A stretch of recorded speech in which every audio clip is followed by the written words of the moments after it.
I'm here with Niilo and Insomnium to talk a little bit about their latest EP and the tour that they're going to be heading out on. The EP is Songs of the Dusk, and it's out Friday, November 3rd on Century Media Records. Welcome to the channel. Once again, always a pleasure to see you and talk to you. Thank you very much. It's always a pleasure. So explain this to me. How do you have three songs as good as these three songs are, 22 minutes of incredible music, and you find a way to not include them in the record? Well, thank you for your kind words. I honestly think that we had 11 great songs when we were in the studio last time. And only when we had recorded everything, we realized it was like 75 minutes or something, and that it would be too much for one album. And then we started thinking, okay, what should we do? That none of the songs felt like inferior bonus material.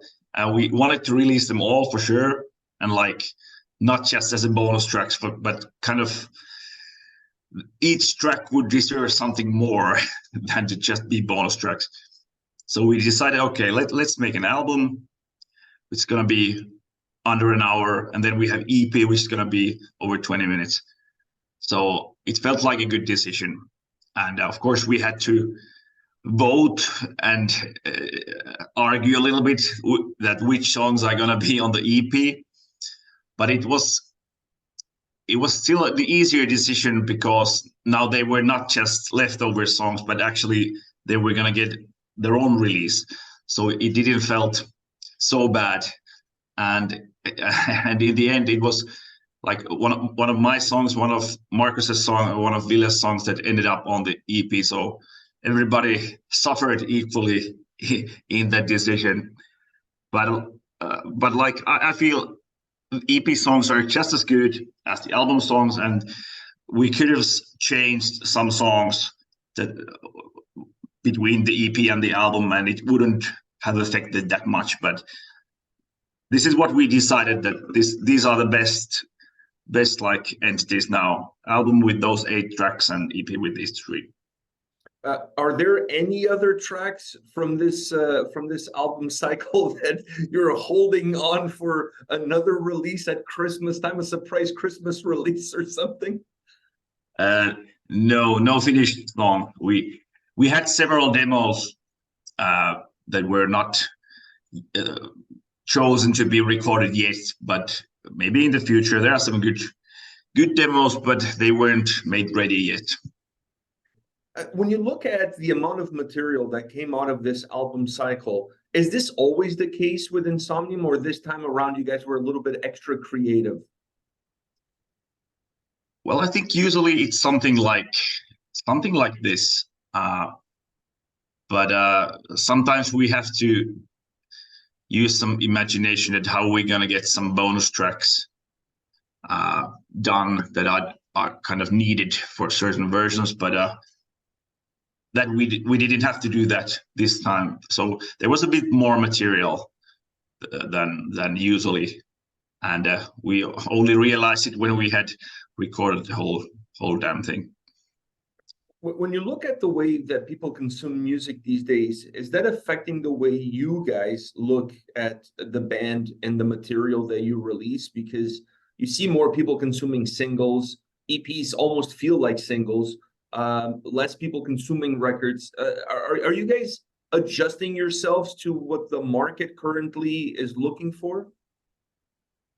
No, of course we think about these things, or let's say that our record company thinks about these things a lot, of course, that it makes sense to have some like Spotify singles more often, and that's a good thing. But when we make music, it's still the same as before. We don't think about that kind of things, and we still think of albums. Like album is the normal form of music that we are thinking, and that we've had these EPs now. We had the Argent Moon EP and now Songs of the Dusk.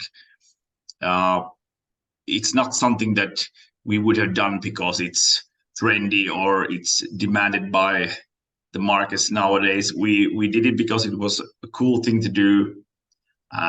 With Argent Moon, which is kind of our first EP, we thought we want to make something pretty fast because the COVID has just began. We wanted to be active and also give something to our fans. So we decided, okay, we haven't done EP ever. And in the 90s, all the cool bands had EPs. So okay, let's make an EP. It's going to be great. And now this time, like I explained, we had like too much good. We're so good. We have too many good songs, and that's why we decided to make an EP. So it's not that we are just trying to be trendy or something. You know, you don't have to tell me that you guys are good, because you guys are good. I was listening to the EP. I'm like, how the hell do these 22 minutes of insane quality of music mix it to an EP? I mean, I know the record was phenomenal too, but it's just Ben's struggle to put together 10 minutes of quality music, never mind releasing an EP with 22 minutes of quality music. So you guys are definitely on a league of your own. Looking at these three songs on the EP, you definitely see that red line of the acoustic guitar sound across all three of them. But that was something that was also in the record quite a bit. What specifically did you want to infuse the music with when you start to include a lot more of these acoustic guitar elements? Well, I think we've always had acoustic guitars right from our first demo, 1999. So it's nothing new, but this time, well, maybe because it's a historical setting, and we, of course, we have this kind of very raw and dark Insomnium on this album as well, kind of black metalish at times. But on the other hand, then we have these acoustic guitars and kind of this folky passages and themes here and there, which I think suits very, very well this story that we are telling.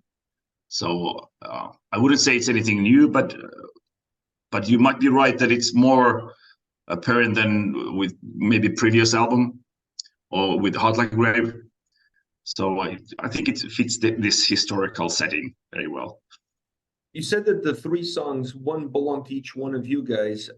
Which were you the mastermind behind Stained in Red? No, that's Ville's song. Wow, that Stained in Red is Ville's song, and then Song of the Dusk. It was the first demo was mine, but then Marcus V took over and enhanced it, so we did it together. And then what's the Flowers of the Night? That's Marcus's song as well. We have done something here, everyone. Yeah. Because Stained in Red, I honestly I thought it came from you, because it has a little bit of a proggy feel to it, and I thought it's a proggy guy. Yeah, there's this like progginess to it, which squeezed in between the other two songs, it creates a really nice flow, and it creates a really nice break. When you look at that track with that progginess, what do you see from the future of Insomnium? Do you see tracks going even beyond that as far as the proggy side of the band is concerned? Because that song takes it far, but not too far. Yes, I can see that kind of thing happening in the future as well. But like we haven't even started discussing the next album yet, so I have honestly no idea it's gonna be like. But so far, we have wanted to explore things and try something new, something which we haven't done before. So we don't try to make Shadows of the Dying Sun Part 2 or Heart Like a Grave Part 2. We want to do something different again next time. Might be more prog stuff or then something else, but for sure these kind of elements can appear here and there. And it's funny that you say that, because my next question is, when do you guys start thinking about the next record? Do you always work in a creative manner, putting ideas aside, or do you set specific time after an album cycle, after a tour cycle, and it's like, okay, now it's time to start thinking about the next album and start to get creative? How does it work? Well, I think all of us now it's kind of free mode that some demos and songs might appear depending how busy everyone is. But at some point we really kind of switch to the like composition mode. Okay, guys, it's been a while. I think we're gonna have to release something next year, so let's start making those demos. So, but usually at that point there are already some demos here and there. Everyone has a song or two waiting on their computer, so there's something going on all the time. But it's kind of when the time approaches to make the album, it's kind of the final sprint, and a lot of demos are done quickly, and there's this final leap towards the album, so or some kind of burst in composing. But I would guess that now, when Ano album is still fresh and everybody has other things to do as well, so it might be that no one is making yet demos for the next Insomnium album, but I'm not sure. Maybe someone is. You have a new tour starting off November 5th across Europe, an extensive tour. I was looking at the dates. You guys are running almost all the way until Christmas. Are you ready to be on the road for this long? This is like 6 weeks, I think, something like that. I think it's 5. So, but it's long one. But we have done tours like this before, so it's not impossible. Of course, it's a long one, but I think the support bands are good, and it's a nice package, and the pre-sales seem to be good, and we are healthy, and shouldn't be a problem. I think it's going to be fun. Is it touring in Europe completely different from touring in the US in terms of how you prepare, even with the merch numbers and how you prepare for those dates? Well, everything is a bit different, and the merch numbers are different, and like in every country, the merch numbers are a bit different, and it's good to know those things in advance, and you get to know them when you visit those places. And now we already have quite not enough of data that how many shirts are sold in Bulgaria and how many in France and stuff like that, and so in USA, Canada is more like, well, it's only 2 countries, even though they are big countries and there are different kind of cities. But in Europe, I think on this run, we're going to visit like, I don't know, 13, 14 different countries.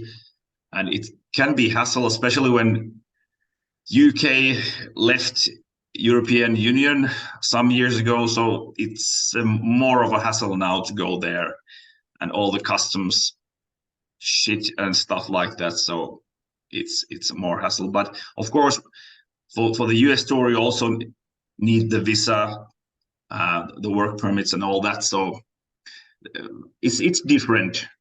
It's a bit different, but like both are. I can't say that I would like more touring Europe than touring USA. So they're a bit different. How much of this EP is going to be now on the part of the set list for this upcoming tour? Let's see. I think we're gonna finalize it this week when we have rehearsals. But I'm quite sure that "Song of the Dusk" will be there, the first single. It's a long one, but I think it's gonna be there on the set. It must be getting almost impossible for you to make everybody happy as far as the set list is concerned.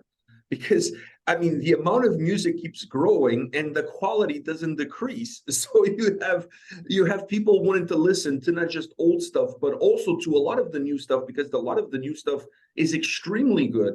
It's a difficult process, I'm assuming, isn't it? Yeah, everyone is going to get disappointed in the end because we can't play all the songs. Like usually if it's a headliner show, it's about 90 minutes. So, and if we want to play several songs from the new album, that's already going to be like half an hour or 40 minutes. And so there's not much room for the old songs. So you are right. It keeps getting harder and harder, but we also want to rotate the old songs so that we don't get bored ourselves. And We try to pick some songs that people haven't heard in a while, and therefore we have to scrap some songs that are maybe fan favorites as well. So it's like this. Yeah. One last question for you. As we get to the end of 2023 and you're going on this big European tour, you did a tour in North America in 2023, but it was not a headlining tour. Will we see you guys coming back in 2024 on a headlining run? It's the plan. Yes, we had the co-headline with Enslaved, which was a very good one, and I think their plan is to come to Canada and USA again in the springtime next year. But let's see when we can announce the news and if it's going to happen. But I think that's the plan. Wow, that would be amazing. That would be amazing. Yes, I forgot it was a co-headlining tour. It didn't feel like a full-on headlining tour because you guys were sharing the limelight, and Insomnium fans won just the limelight on Insomnium. So that's why co-headline, yeah, of course. Yeah. So looking forward to that. Hopefully you guys come back again in 2024, because that way we get to hear some of these songs from the EP, I hope, part of the set list. Niilo, thank you very much for your time. I mean, you guys, I don't know what to say. I don't know. I lose words whenever you guys release new material, because I think you guys have pushed the bar as far as it can go, and then you keep changing the bar and keep moving it higher and higher. I was blown away by this EP. Some of the best 22 minutes of music I've heard all year, and that's not to take anything away from the album, because the album was phenomenal, but insane quality on this EP. You guys are one of my favorite bands, put out incredible music, great people. I had a blast with you guys at the Hockey Hall of Fame. I hope you guys have time. And I hope to see you in 2024. All the best in this tour, in this European tour. Thank you very much. Hope to see you as well. All right. Take care, man. Bye-bye.